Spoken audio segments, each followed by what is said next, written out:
अस्सलाम वालेकुम dear students, उम्मीद करता हूँ आप सब खैरियत से होंगे। नेक्स्ट ग्लाइकोसाइड की क्लास है हमारे पास ए ग्लाइकोन की बेसिस पे साइनोफोर ग्लाइकोसाइड।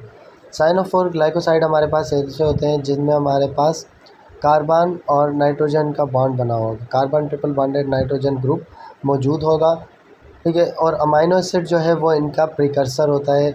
जब भी साइनोफोरिक ग्लाइकोसाइड की सिंथेसिस होती है तो उसके लिए अमाइनो एसिड यूज़ होता है। फिनाइल एलानिन जो है वो अमाइन हाइड्रोक्सिलेशन, डीकार्बोक्सिलेशन, डिहाइड्रेशन के प्रोसेस से गुज़रता है। या हाइड्रोक्सिलेशन और ग्लूकोसाइल ट्रांसफरेज के प्रोसेस से गुजरने के बाद हमें साइनोफोरिक ग्लाइकोसाइड्स प्रोड्यूस करके देते हैं। तो इसीलिए फिनाइल एलानिन जो है वो प्रिकर्सर है साइनो ग्रुप का। मेन जो हमें साइनो ग्रुप के लिए बैकबोन या कंपाउंड मिलता है वो फिनाइल एलानिन से मिल रहा होता है।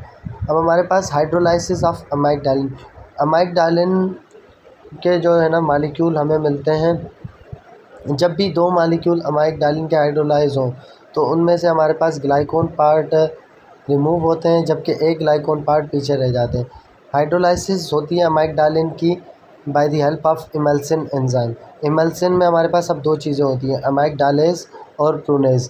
पहले अमाइगडालेज जब काम करता है तो अमाइगडालिन से ग्लूकोज रिमूव होता है और वो कन्वर्ट हो जाता है हमारे पास प्रूनेसिन के अंदर। फिर प्रूनेसिन के ऊपर दोबारा प्रूनेज एंजाइम काम करता है सेकेंड टाइम, और फिर वो उसको कन्वर्ट कर देता है दो अलग अलग ग्लाइकोन और एक ग्लाइकोन पार्ट के अंदर, ठीक है। तो हमारे पास जो मेन अमाइगडालिन है उससे दो ग्लूकोज के मालिक्यूल निकलते हैं, रिमूव होते हैं, और उसके बाद हमारे पास ग्लाइकोन और एक ग्लाइकोन अलग अलग हो जाते हैं। और इसके लिए जो एंजाइम भी काम कर रहे हैं वो दो स्टेप्स में, पहला आपके पास अमाइगडालिन पे अमाइगडालेज काम कर रहा है, फिर इंटरमीडिएट प्रूनेसिन बना उस पर प्रूनेज काम करेगा, ठीक है। ये देखें अगर हम तो अमाइगडालिन पे अमाइगडालेज ने काम किया, हाइड्रोलाइसिस के बाद ग्लूकोज की रिमूवल कराई तो ये कन्वर्ट हो गया इनटू प्रूनेसिन। प्रूनेसिन पे फर्दर प्रूनेज ने काम किया, उससे भी आपका ग्लाइकोन पार्ट या ग्लूकोज रिमूव कराया तो आपका ग्लूकोज अलग हो गया और एक ग्लाइकोन पार्ट अलग हो जाता है। एग्जाम्पल या प्लांट हमारे पास है साइनोफोरिक का वाइल्ड चेरी। वाइल्ड चेरी का बायोलॉजिकल सोर्स हमारे पास है प्रूनस सिरोटीना इनहर्ट। पार्ट जो मेनली यूज़ करते हैं वो स्टेम की बाग्स यूज़ की जाती हैं, फैमिली रोजेसी है, दूसरा नाम इसका प्रूनस विर्जियानिया भी है। मेन केमिकल कॉन्स्टिट्यूएंट अगर हम देखें तो इसमें P coumaric acid, trimethyl gallic acid, prunasin, scopoletin और प्रूनेज एंजाइम मौजूद होते हैं वाइल्ड चेरी के अंदर। केमिकल स्ट्रक्चर अगर हम देखें तो ये हमारे पास P coumaric acid, trimethyl gallic acid और अमाइगडालिन की स्ट्रक्चर है।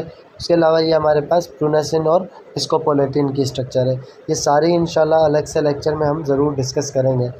अब प्रूनेसिन जो है उसे हम डी मेंडेलो नाइट्राइल ग्लूकोसाइड भी कहते हैं। पोलैरिटी की अगर हम बात करते हैं तो पी क्यूमेरिक एसिड जो है वो सबसे हाईएस्ट पोलैरिटी रखता है, then trimethyl gallic acid, then हमारे पास स्कोपोलेटिन और सबसे लास्ट में प्रूनेसिन।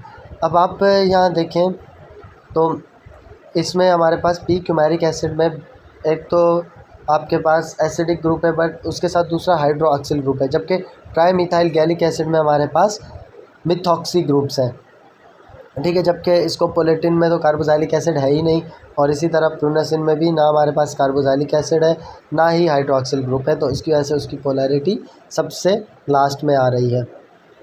दूसरा अगर हम ट्राई मिथाइल गैलिक एसिड को देखें तो इसे हम ट्राई मिथॉक्सी बेंजोइक एसिड भी कह सकते हैं। बेंजोइक एसिड की स्ट्रक्चर के ऊपर हमारे पास थर्ड, फोर्थ और फिफ्थ पोजीशन पे 3 मिथॉक्सी ग्रुप लगे हुए हैं, तो उसके बाद वो बन जाता है हमारे पास ट्राई मिथाइल गैलिक एसिड। अब सवाल आप लोगों के लिए है कि इनमें से हमारे पास नॉर्मल फेज क्रोमेटोग्राफी में पहले कौन सा कंपाउंड इल्यूट आउट होगा, सेकंड कौन सा होगा, थर्ड कौन सा और फोर्थ कौन सा, अकॉर्डिंग टू देयर पोलैरिटी।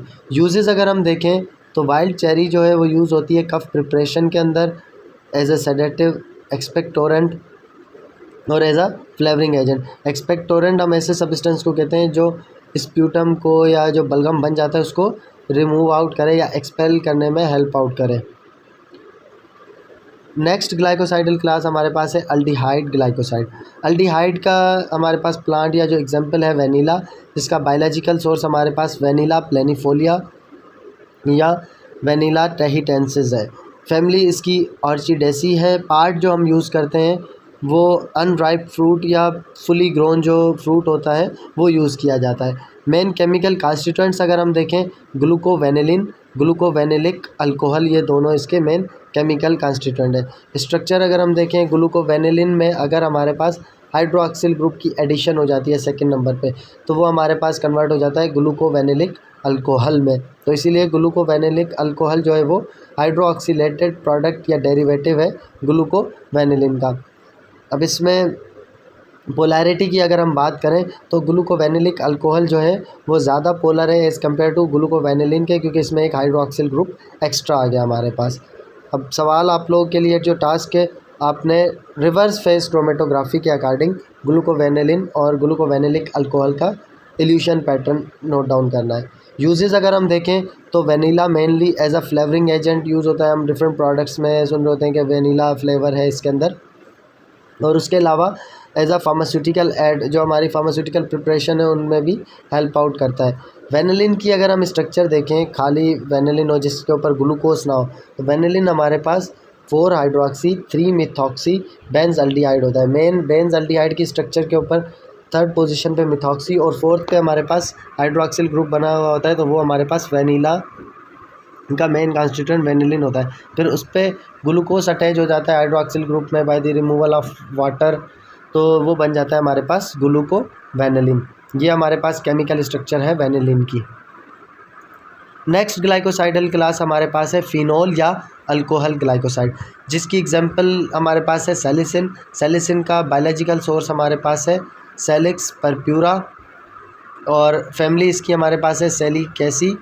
और पार्ट जो हम यूज़ करते हैं, बार्क यूज़ करते हैं विलो प्लांट के या पॉपुलर प्लांट जो होता है उस ट्री के हम मेनली बार्क्स यूज़ करते हैं। केमिकल कॉन्स्टिट्यूएंट अगर देखे जाएँ तो सेलिसिन, सेलिजेनिन और सेलिसाइलिक एसिड इसके मेन केमिकल कॉन्स्टिट्यूएंट्स हैं। केमिकल स्ट्रक्चर्स ये हमारे पास सेलिसिन की, सेलिजेनिन की और सेलिसाइलिक एसिड है। अब सेलिसाइलिक एसिड जो है वो सेलिजेनिन से ही बना हुआ है, मगर सेलिजेनिन में जब ऑक्सीडेशन हो रही है, ठीक है, उसमें ऑक्सीजन ग्रुप ऐड हुआ और हाइड्रोजन रिमूवल हो रही है, तो उसके बाद वो कन्वर्ट हो जाता है सेलिसाइलिक एसिड में, ठीक है।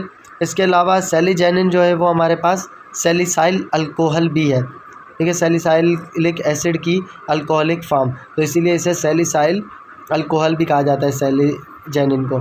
फिर सेलिजेनिन में ही अगर हमारे पास एक ग्लूकोज ऐड हो जाए हाइड्रोक्सिल वाले ग्रुप के ऊपर, तो वो हमारे पास सेलिसिन बन जाता है। पोलैरिटी अगर हम देखें तो सेलिसाइलिक एसिड हाईएस्ट पोलर है, देन सेलिजेनिन, देन सेलिसिन। हमारे पास सेलिसिन हमारे पास जब भी हाइड्रोलाइज होता है तो उससे हमें एक तो डी ग्लूकोज का मालिक्यूल मिलता है और दूसरा सेलिजेनिन, क्योंकि हमने कहा कि सेलिजेनिन में जब भी ग्लूकोज का मालिक्यूल ऐड होता है तो वो सेलिसिन में कन्वर्ट हो रहा था, तो इसीलिए सेलिसिन की हाइड्रोलाइसिस के बाद हमें एक सेलिजेनिन मिल रहा होता है, दूसरा डी ग्लूकोज मिल रहा होता है, और ये हाइड्रोलाइसिस होती है by the help of emulsion enzyme, ठीक है। यूजेस अगर हम देखें तो सेलिसिन जो है एंटी रूमेटिक प्रॉपर्टीज़ रखता है। एंटी रूमेटिक हम कहते हैं, रूमेटिक हमारे पास पेन डिफरेंट टाइप जो होती हैं उनको ट्रीट करने के लिए सेलिसिन यूज़ किया जाता है, और इसका एक्शन जो है वो सेलिसाइलिक एसिड की तरह ही है। हमारे पास डिफरेंट प्रोडक्ट्स आती हैं जिनमें सेलिसाइलिक एसिड या उसके डेरिवेटिव जैसे एसिटाइल सैलिसाइलिक एसिड वगैरह यूज़ होते हैं पेन को रिलीव करने के लिए। अच्छा, अब यहाँ पे हमारे पास एक तो आप लोगों के लिए टास्क ये है कि पोलैरिटी की बेसिस पे आपने बताना है कि रिवर्स फेस क्रोमेटोग्राफी में इन तीनों कंपाउंड्स में से पहले कौन सा इल्यूट आउट होगा, बाद में कौन सा, और सबसे लास्ट कौन सा होगा, ठीक है। दूसरा एक और चीज़ है हमारे पास कि जब सेलिसिन की स्ट्रक्चर हम देखें तो सेलिसिन के पास हमारे पास जो ग्लूकोज है उसमें मल्टीपल OH है, फिर भी हम कह रहे हैं कि हमारे पास सेलिसाइलिक एसिड और सेलिजेनिन पहले निकलेगा। चलें, सेलिसाइलिक एसिड का तो समझ आता है हमें कि उसमें एसिडिक ग्रुप है, इस वजह से वो तो फर्स्ट हो गया, बट सेकंड पे हमारे पास सेलिसिन क्यों नहीं हुआ, सेलिजेनिन ही क्यों? सेलिजेनिन में तो आपके पास सिर्फ सेकंड पोजीशन पे एक OH था, जबकि हम अगर सेलिसिन की बात करें तो उसमें हमारे पास ग्लूकोज जो अटैच है, ग्लूकोज में आपके पास मल्टीपल OH ग्रुप है। तो इसका रीज़न ये है कि ग्लूकोज पे हालांकि मल्टीपल OH है, बट ग्लूकोज ग्रुप जो है वो बहुत बल्की होता है, और बल्की ग्रुप होने की वजह से वो हमारे पास पोलैरिटी की बेसिस पे देर से इल्यूट आउट हो रहा होगा, तो तभी हम उसे पोलैरिटी में लास्ट पे रखते हैं। जो सीक्वेंस है हमारे पास उसका लास्ट में आ रहा होता है। ग्रुप के बल्कीनेस होने की वजह से। OH ग्रुप तो हैं उसके साइड वाले ग्रुप में, इसी की जगह अगर हमारे पास बेंजीन रिंग में ही मल्टीपल OH होते तो फिर सेलिसिन माइट भी हमारे पास हो सकता था कि इल्यूट आउट दूसरों से पहले हो जाए। बट यहाँ पे क्योंकि वो साइड वाले आपके जो ग्लाइकोन पार्ट है उसमें OH है और वो साइड वाला पार्ट एक जगह से इसको अटैचमेंट के बाद बल्कि बना रहा है और भी रिमूवल में स्लो डाउन कर रहा है, तो इसीलिए वो पोलैरिटी में हमारे पास लास्ट में आता है। उम्मीद करता हूँ लेक्चर आपको अच्छे से समझ आ गया होगा। फिर भी आप लोगों को कोई सवाल है, कोई कन्फ्यूजन है तो वो आप यहीं कमेंट्स में मेंशन कर दें या आप मुझे डायरेक्ट मैसेज ड्रॉप कर दें। नेक्स्ट इंशाल्लाह हम रिमेनिंग प्लांट्स डिस्कस करेंगे।